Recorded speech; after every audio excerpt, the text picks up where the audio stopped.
Beautiful May 12th. The sun is coming up. It's so bright. You can see it. It kind of looks magical back there, right? It sort of looks very magical. All right, I'll give you a second to jump on, say hello. Sometimes it takes for a minute. Sometimes I can't see your comments. Sometimes I feel like I'm talking to myself. Anywho, it was a very long night, but self-inflicted pain. So as you can see, we have a little friend. We're going to introduce our little friend. All right. So this little guy, oh, he's so precious.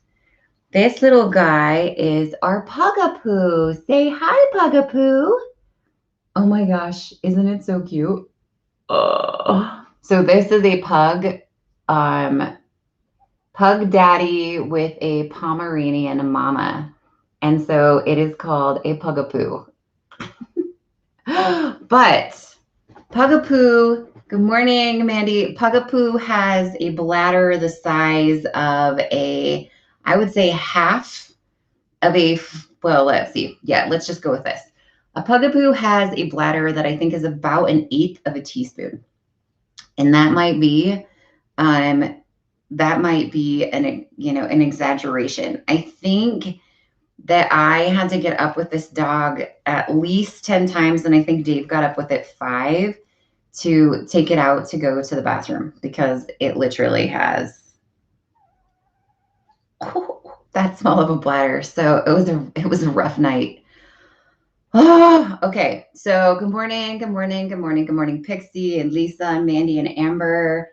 So we're actually going to talk about something really serious, but I am on dog holding duty because Dave needs to get in the shower, and this puppy is very much trying to adjust to our house, but I think he literally just came off of his mommy, and he's missing his brothers and sisters, so he's having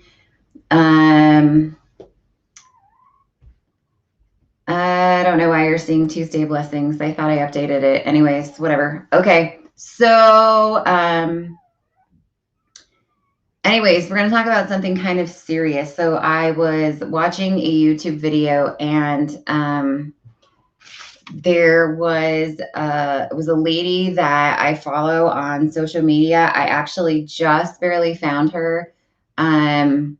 So to be 100% before I'll even, start saying anything about whether or not I agree with or disagree with or publicize that I'm following her, whatever. I really haven't followed her enough. So that's really kind of leading into though what it is, what this is leading into as far as just being on social media. Number one, it can be really brutal. People can be really critical. People can be really mean. Hey, buddy. The lab is not quite sure yet what to think of the Pugapoo.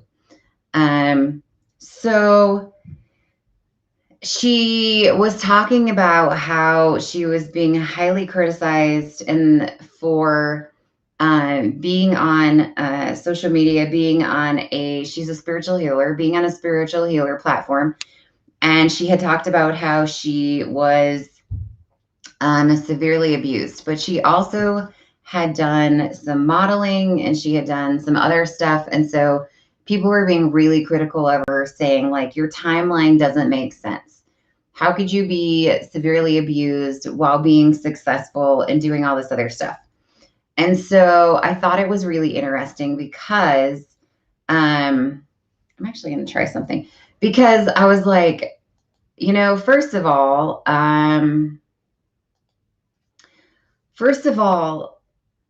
it made sense to me because I've been in a situation before where I've been being pretty heavily mentally abused and sometimes physically abused. And anybody that's like, oh, you couldn't really be going through that because you were living what appears to be a normal life just hasn't been in that situation before. And so I thought that was a good thing to address today. First of all, I thought it was ridiculous but at the same time, I know why she was doing it.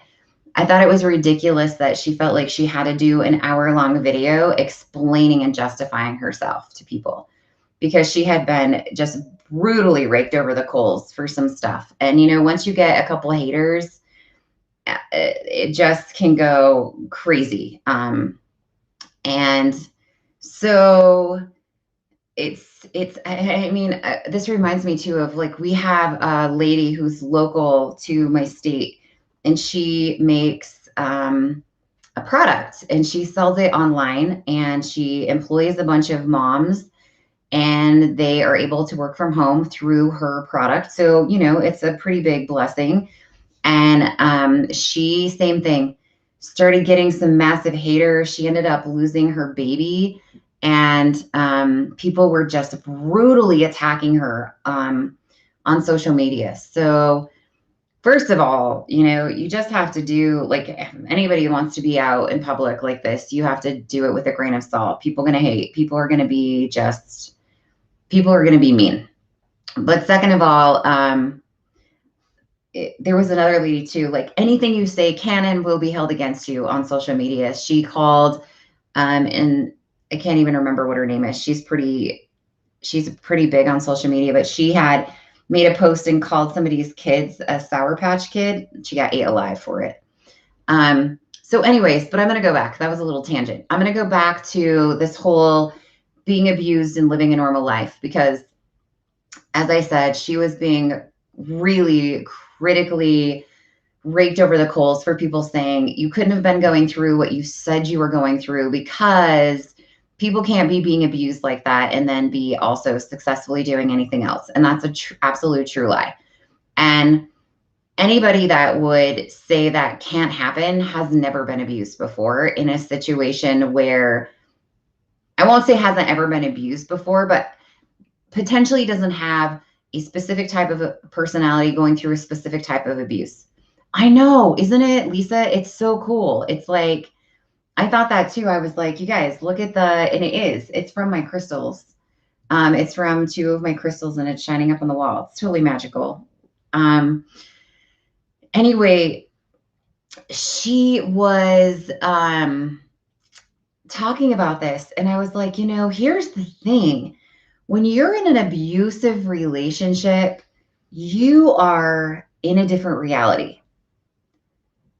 You have two things going on. You have the reality of, I'm trying to survive my life.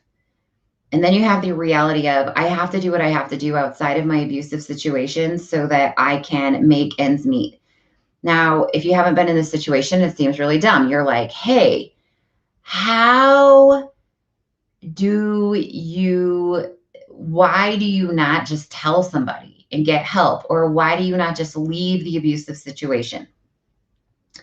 So a couple of things. One is that in a lot of cases, if this is happening in your childhood, you don't know any different. So if you start being sexually molested as a child when you were really young, you have no idea that that is not what's happening to everyone else. You think it is a normal. Second, in a lot of situations like that, the abuser is threatening you. So if you tell anyone, then something really bad is going to happen to you, to your siblings, to your mom, whatever it is. And so as a child, you believe adults. And so, you're like, okay, or the adult is telling you that there isn't anything wrong with it. I love you. This is what's going on, in every house. And so as a child, you believe that, and you don't realize that it's inappropriate until you get to a point in life where something happens, you see something, someone says something, you're taught something at school, and then suddenly you're like, wait a minute. Well, then by that point, usually you're old enough that, unfortunately, now shame is involved. Like, you feel shameful because you're like, wait a minute, and so then you don't tell anyone because it's shameful, and you don't want to say anything. And unfortunately, as much as I don't want to think that we do, we live in a society still where when you speak up about stuff like this, It's not always a positive reaction, just like this lady was going through, right? She got shamed for it. You couldn't have been being abused because your timeline doesn't match up. You're being successful at the same time that you're being severely mentally or physically abused. How is that possible? Well, when people are in these types of situations, especially specific personalities, they become really very very tolerant to what's going on in their other reality. So their threshold to deal with it is really super high. And those people become in a very numb state. And emotionally, they are able to cope with stuff and nothing is bothering them. And that's their survival mechanism. So not everybody goes into that mode, but a lot of people do. So you're going to see them. It's no different than if you have really high functioning anxiety. I remember trying to tell somebody once that I had so much anxiety when I was flying, when I was in the Air Force, and they were like, "Oh, it's fine. You're great. You're doing so good. How could you be having this going on? You've been flying for 5 years, like really?" And I was like, "You don't understand. It's because I've learned how to manage it. But I am crippling inside and it's absolutely killing me and I hate my life." And people can understand that. They're like, "Who doesn't want to be a pilot?" Even now, I'll have people say, "Oh, do you still fly?" Oh, seriously, that is disgusting. Um, they, don't understand how or why I don't want to still be a pilot. And I'm like, no, it created an immense amount of anxiety for me. And it's not something that I want to do anymore. Um, But, that's been something I've had to work through because somebody says to me, um, every time somebody says to me, "Why don't you want to be a pilot?" Right? It's a little bit of a negative agreement with myself of like, "Oh, am I a loser because I'm not a pilot anymore?" So, we're constantly having to deal with emotional things. But um, here's the last part of this. Going back to the why people live through abusive situations and why people don't just come out and start saying, so and so is abusing me and trying to get the help that they need. So, personally, have seen this one, unfortunately. Sometimes when a person comes out and says, so and so has abused me, so and so has sexually molested me, then the victim of the abuse becomes the liar. And it's really sad when this happens because the people that are the ones that are like, "Hey, this happened," and they're the ones that stand up and say something end up becoming the really big black sheep of the family. And then they get painted as really crazy and they get painted as, being the people that are the ones that are mean or the people that are the ones that are creating the issue. Yes. Do I know this from personal experience? Absolutely, because I'm living it right now. Um, and that's just the way that it is. And everyone else sides with the abuser because the family doesn't want to look bad. So let's just, pretend and act like nothing's going on and we'll all just, continue with our jobs. We'll continue with our church callings. We'll continue with all this stuff. And we'll just make the people that are the ones that stood up for themselves look like there's something really wrong with them. And then the whole family sides against them. And unfortunately, that's what happens. And it's really sad, but people don't like to talk about this stuff and people don't like to admit that there's a family member that is abusing or there's a dad that is, sexually molesting someone or whatever it happens to be. And so that's just the ugly reality of it. So, I'm coming on here today because I get it, man. If you're that person that's like, I need to stand up for myself and say something, then know that you're not alone. You're not alone. There are lots of people out there, just like the lady I was watching. Like she's got an incredibly successful platform as a public speaker. And when she spoke up about her abuse, she got torn alive by people watching her on social media. It wasn't even necessarily her own family. But know that you're not alone. And there are other people that have gone through what you've gone through. And sometimes when the people speak up, then unfortunately, I've seen it in my community really at a large scale, because abuse and sexual abuse are so against the religious culture of where I live that sometimes when it's been going on, nobody wants to address it because they don't want to make it's painful. It's painful to address it, and they don't want to make people look bad. And, so and so that's been in this community for 40 years and looks like this great, amazing patriarch is actually done things that they shouldn't. And we want to shove that under the rug and not talk about it because it makes everybody look bad. And, how could this be going on? So just know, though, I want you to know that you're not alone. And if you need a shoulder to cry on or somebody to be like, hey, yeah, I get it. I'm in your corner. I know what it feels like to be treated like crap for standing up for yourself. Then, here we go. Sometimes you have to sit in that corner alone for a little while. Okay, so we'll say bye. Okay, you guys, Pugapoo says bye. Oh, we hope you have a great day. Kuhn is being so good with Pugapoo. Its name is McLaren because Tayson loves cars. And so I don't know if that will change, huh? You're being so good, aren't you? It's all great till the Pugapoo tries to nurse off you, huh? And then that's not so fun. Okay, you guys, I hope you have a great day. See you later.